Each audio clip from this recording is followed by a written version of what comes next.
Sam Levinson's Euphoria is a boundary-breaking HBO series that has gripped audiences since its premiere in 2019. The ending of the season was as gripping as its start, but Levinson intentionally left many aspects of the characters' stories unanswered. Here is the ending of Euphoria explained. The heartbeat of Euphoria Season 1 was Rue and Jules' relationship, which tugged on every emotional chord. Viewers followed both characters working through their traumas while kindling a compelling romance. Jules, played by Hunter Schafer, unintentionally becomes the center of Rue's sobriety while also coming to terms with her own demons following a traumatic childhood. With the threats of conflicted villain Nate Jacobs looming over Jules, she begins to yearn for her old life in the city. In Euphoria's Season 1 finale, the winter formal brought the characters under one roof, where Rue tosses out the idea of running away to the city with Jules.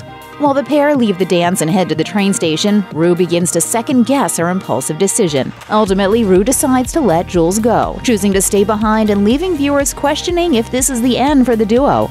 In an interview with Entertainment Weekly, Schafer shared her point of view on the scene, describing the moment as the first time viewers see Rue making a decision with her sister and her mom in mind. That choice leaves the future of the pair unclear. Euphoria's resident drug dealer Fezco became a fan favorite of the show despite being a man of few words. Fez was Rue's dealer at the start of the season, but he quickly changed his tune once Rue's addiction began to deepen. From surviving a drug bust to saving Rue from spine-chilling drug lord Mouse, Fez has been in some precarious situations, though none as tense and jaw-dropping as his final scene in Euphoria's Season 1 finale. After pulling off a high-risk robbery from a doctor, Fez races to meet Mouse and pay off a massive debt. The ending scene shows Fez anxiously awaiting for Mouse's crew to count the stolen bills. The count gets interrupted when blood is found on one of the bills, leaving Fez facing Mouse holding a gun. The scene ends on a terrifying cliffhanger, leaving viewers stunned and wondering if Mouse will accept the stolen cash or if this will be the end for Fezco. Euphoria creator Sam Levinson gave insight into the likelihood that Fez will see another day, telling The Hollywood Reporter, "His story didn't belong in Season 1. It belongs in Season 2. And that's something that I knew pretty early on." Rue's battle with addiction saw her go through manic and depressive states, relapses, and anger outbursts, especially when Fez refused to sell her more drugs.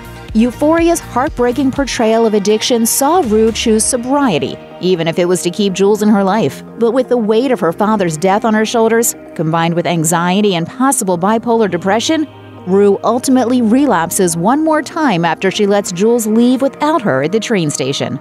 But instead of seeing Rue in her darkest hour as one would expect, Levinson chose to create a musical number depicting Rue's fall into drugs as she stumbles violently around her home and into the street while mouthing the words to the Labyrinth song, All For Us. In an interview with The Hollywood Reporter, Levinson explained his decision, saying, "It felt like in some ways seeing her relapse felt dark to me in a way that doesn't fully encapsulate the cycle and the madness of addiction. How you're thrown back into it and thrown out of it, and it's dizzying and at times beautiful but also really f***ing terrifying."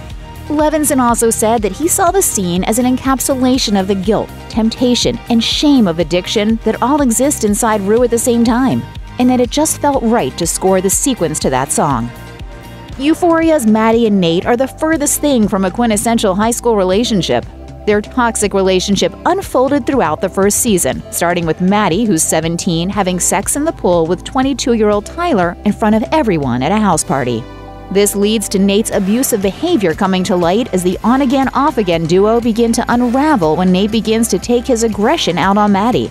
Fans of the show interpret their final exchange at their winter formal as a possible ending to their relationship, as Maddie acknowledged Nate's abusive past, saying the two shouldn't be together, to which Nate responded with, "I know." According to Jacob Elordi, who plays Nate, the final scene carried a lot of weight. He told Entertainment Weekly, "The way that I looked at the scene was, it was a really difficult goodbye, because right after his breakdown, he had a moment of clarity, and she definitely had a moment of clarity after everything they put each other through."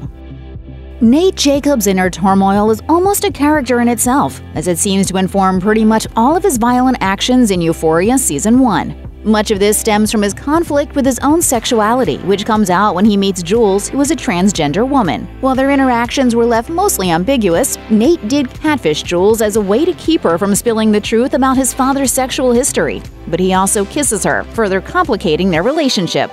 In the finale, Nate has a breakdown, which encapsulates the fight within himself about coming to terms with his own sexuality. At the winter formal, Rue confronts Nate in order to get him to leave Jules alone. However, viewers are left to suspect that this is not the end for Nate's fascination with Jules. Hunter Schafer, who plays Jules, told Entertainment Weekly, "I think Nate probably has feelings, like little tinges of feelings that sometimes we've seen him let out but quickly met with self-suppression and killing that feeling, which is sort of internalized in a violent form." The last time viewers see Rue and Jules together in the finale is when Rue watches the train leave from the platform after she decides not to follow Jules to the city. Even though it was Rue's initial decision to run away with Jules at their winter formal, she quickly begins falling into a pool of doubt, questioning how it would affect circumstances in her life. And since Rue's anchor in sobriety was Jules, it's safe to say this was a complex decision that sent Rue into a downward spiral, leading viewers to wonder why she didn't leave with Jules. In an interview with HBO, Levinson broke down Rue's decision, saying, "At the end of the day, Rue is impulsive. She recognizes a restlessness in Jules and she wants to appeal to it. She says they should leave town because it felt right in the moment." He then explained how her newfound sobriety awakened an acknowledgement within Rue of her actions having consequences and that she begins to think of how her leaving will affect her sister. The thought of her sister waking up and not knowing where Rue has gone is just too much for her to bear. It is revealed early on that Rue's troubled past stems from her father's sickness and eventual death, which sent her into a dark spiral. She is seen throughout Euphoria's first season wearing a red hoodie. It's only during the emotional reveal in the finale that explains what meaning that piece of clothing has to Rue. Before Rue relapses and a musical number ensues, viewers finally see a glimpse of her father's final days from Rue's point of view leading up to his death. Audiences then see Rue walking into the room where her father used to be and grabbing the red hoodie he left behind. The symbolic red hoodie carries an emotional weight, which Levinson explained to The Hollywood Reporter, saying, "As we were shooting it, the slug line is, Rue's father is wheeled out of the bedroom on a stretcher. And there was this moment where I realized that she should walk in and find that sweatshirt." He said the scene unfolded in a natural way, as Zendaya, who plays Rue, was given creative freedom in the moment. Levinson also added, quote, "The way that Z holds it to her face and smells it just killed me." Nate Jacobs is Euphoria's most tumultuous and violent character, but he's also given emotional depth that shows a powerful inner conflict when it comes to him understanding his sexuality. It is shown through the first season how much of his anger and suppressed emotions stem from his father, who also has a largely suppressed sexuality as well. Early on, it is revealed that Nate's dad has a string of sexual partners, men and women alike, including underage Jules. While Nate discovers his father's sexual history as a child, the unspoken tension between the two leads to a blowout fight in the season finale.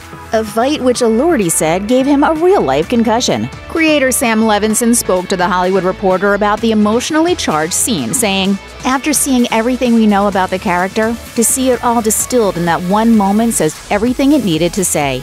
But it was a physical and gut-wrenching scene to shoot."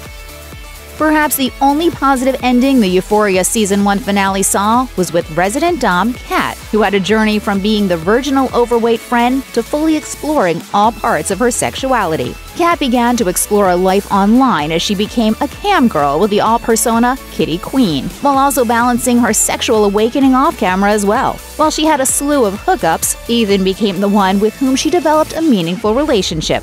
Although they had bumps along the way, the finale saw the pair reconcile at the winter formal. After months of running away from the one guy who wanted to pursue something deeper with Kat, the two rekindled their budding romance in a heartfelt scene. Barbie Ferreira, who plays Kat, opened up about the character's progression to out, saying, "I think that just seeing her journey, I just want her to not necessarily continue the way she is, but find a balance in that." Although there is the looming force of Kat's camgirl session with an anonymous man, viewers can, for now, still hold on to the only stable relationship in the show. Popular girl Cassie, played by Sydney Sweeney, blew apart the stereotypical tropes to depict a dark narrative that saw her character fully explored. Cassie has been taken advantage of by many partners, with many of them filming their sexual encounters, and has garnered a reputation around school. Even though the beginning of the series shows Cassie seemingly fine with the gossip, she quickly unravels, revealing a deeply hurt character. Her father left and has had his own battles with drugs. and Cassie has an alcoholic mother who never seems to be fully present. Cassie kindles a romance with football player McKay, and the two seem to have a stable relationship until things break down when McKay starts questioning his future in football, and more dramatically, when Cassie finds out she's pregnant. This leads to the raw depiction of Cassie's abortion in the Season 1 finale. Sweeney told Entertainment Tonight, "I think Cassie's headspace when she was in the abortion clinic was, this is what she's having to do. It's not initially something she wanted to do." She further explained how ultimately Cassie doesn't want her child to grow up without a father, which could have been possible given McKay's reaction to the pregnancy. Chris McKay began the show as a nice guy and ally for Cassie as he pursued a meaningful relationship with her. But his own demons began to unfold as he struggled with other people's perception of her. In addition, McKay experienced a traumatic assault from his fraternity in front of Cassie that left him in a vulnerable position. While the pair were not seen officially breaking up, the season finale showed Cassie at the winter formal alone, saying to her friends that she was finally not in love with any guy for the first time in her life. But viewers are wondering why McKay was left out of the finale altogether. Algie Smith, who plays McKay, told 2Fab, "He has a lot on his plate, and the pregnancy is just a lot of extra weight, but it's a blessing at the same time, so he's confused. So we just kinda got to see where they pick back up." He also spoke on his absence from the finale, saying that he was kind of disappointed not to be included in the dramatic final episode, but that he understood why it went down that way. But it all goes with the story, though, so it makes sense. So I know it hurt a little bit, but my castmates freaking killed it, and they did their thing, so. The Season 1 finale of Euphoria left many unanswered questions and a slew of fan theories of what will happen in Season 2.